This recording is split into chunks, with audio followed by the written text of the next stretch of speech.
Vamos então conversar sobre o nosso caso clínico 3, falando sobre cuidados paliativos na doença renal crônica. Então, para direcionar o nosso caso, a gente fez algumas perguntas, né?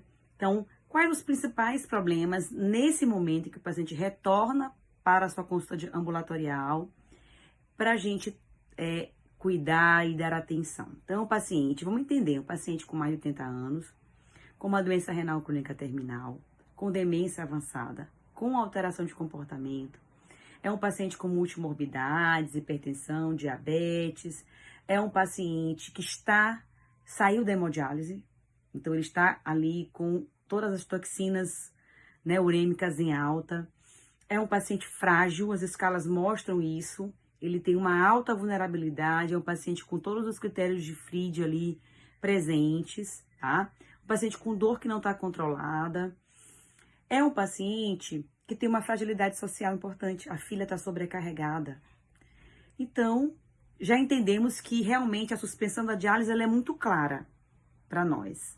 Então, hipotensão, não quer fazer hemodiálise, passa muito mal durante a diálise, é um paciente que fica agitado durante as sessões, já estava tendo que diluir, adaptar essas sessões, é um paciente que problemas alimentares, ele não está bem, ele não está tendo qualidade de vida durante as sessões, ele tem que se locomover, ele mora numa cidade distante do centro da diálise para realizar as sessões, é um paciente com muita dificuldade do acesso venoso, é um paciente que vai suspender a diálise, já foi suspensa essa diálise.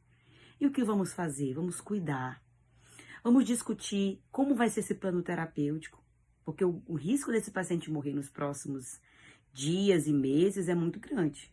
Não é verdade? Ele está com altas taxas ali de ureia e creatinina. É um paciente que a filha está sobrecarregada. A presença desse pai trouxe muitos problemas para ela, inclusive conjugais, né? Não só isso, claro, mas isso foi a gota d'água ali. E ela tem muito medo de se sentir culpada, se sentir responsável. Então é preciso trabalhar essa filha, que é a responsável legal por ele. Tá? Ele já está com a cognição alterada. Então, nós não vamos conseguir, por exemplo, construir uma diretiva, porque é um paciente que não tem mais lucidez.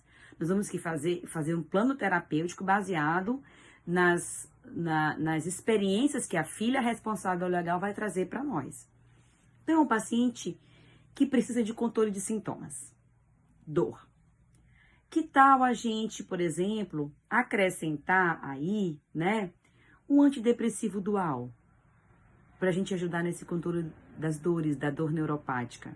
Aumentar um pouco esse Dimorf. Lembrar que o Dimorf não é, gente, realmente a primeira escolha para o paciente renal crônico, mas você pode, com doses fracionadas e baixas, com uma posologia mais espaçada, conseguir um bom controle. É uma medicação barata e acessível. A gente poderia também usar a gente gabapentina. Trataria ali a dor neuropática e até o prurido desse paciente. Podemos usar doses ajustadas da levocetirizina, que é um antihistamínico, tá? Para urticária, é uma opção também. Hidratantes refrescantes, colocar o hidratante na geladeira. Esse paciente pode também reduzir o antipertensivo, tá ficando hipotenso. Que tal tirar essa hidralazina, que é um vasodilatador arterial potente, tá? Dispneia, será que vai melhorar com o aumento da morfina? Talvez, vamos observar, não é isso? Tá fazendo hipoglicemia, gente, então vamos fazer o quê? Diminuir ou suspender essa insulina. Vamos aceitar umas glicemias mais altas nesse paciente, tá? À medida que a gente for acompanhando esse paciente, a gente vai construindo esse plano terapêutico, falando sobre o que vai acontecer, qual é a curva de perda funcional, o risco de mortalidade. Gente, o paciente em hemodiálise, ele tem uma taxa de sobrevida em 5 anos de 5%. Imagina o paciente que saiu da diálise. É lógico que a mortalidade, ela aumenta, porque você tirou ali o processo de filtração, né, de ultrafiltração. Bora ver o que vai acontecer com esse paciente. No final eu vou contar para vocês. Então esse paciente precisa de controle de sintomas. e evitar danos. O que de medicação precisa ser reduzida, né? Lembra que a quetiapina não é a melhor das opções para paciente idoso nesse contexto, mas é um paciente que fica agitado. Então, vamos observar como ele fica, entendendo ali que controlando a dor, esse paciente pode melhorar muito do comportamento, tá? Construir esse plano terapêutico. E esse paciente pode ser atendido por telemedicina? Um paciente que mora em outro município? Pode, né, gente? Vamos facilitar a vida dessa filha? Vocês acreditam que ela deixava o pai sozinho em casa para conseguir ir na consulta? Para pegar uma receita de Dimorf? Sabe por quê? Porque a unidade da saúde da família da cidade dela, que é a vizinha aqui da nossa capital, não dispensava uma receita tipo A de morfina para ele. E não sabia manejar esse paciente de cuidados paliativos. Então, ele continuava indo no ambulatório dentro da capital, dentro de São Luís, para ser orientada por mim, né? Então, esse paciente tem demência, eu preciso trabalhar agora com essa filha que é responsável legal, tá? Essa dieta para ele, né? Essa alimentação dele, uma dieta de conforto, gente. É a sobremesa que ele quiser, o camarão que ele quiser, tá? Eu não sei quantos dias esse paciente tem de vida. Vamos alimentar com o que ele gosta.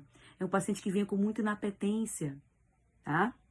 Exames complementares? Depende. Não existe uma rigidez em não fazer exames. Vamos que ele tem uma complicação infecciosa, que ele está com uma dor urinária, ele fez várias vezes durante esse acompanhamento infecção urinária. Você pode dispor de exames sim, tá?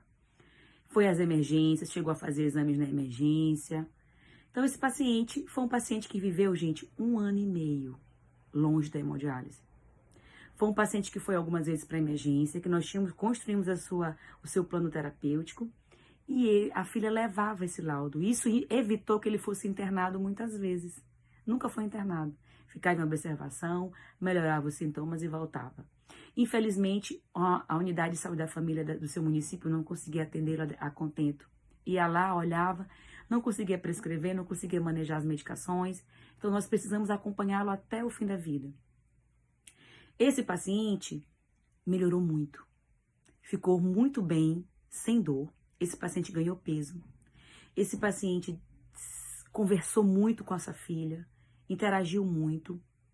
Teve alguns episódios de infecção respiratória, ali, pneumonias, gripes, e nós tratamos. E evoluiu realmente no fim da vida com uma complicação cardiovascular rápida, né? E faleceu no ambiente hospitalar.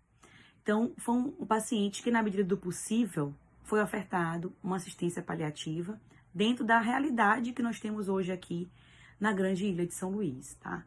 Então, o paciente renal crônico, terminal, é um paciente frágil. É a melhor forma de você considerar um paciente, avaliá-lo, é um paciente candidato a cuidado paliativo.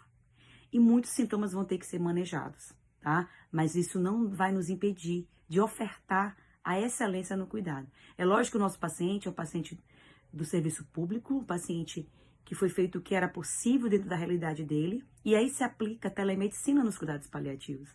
Por que não? Né?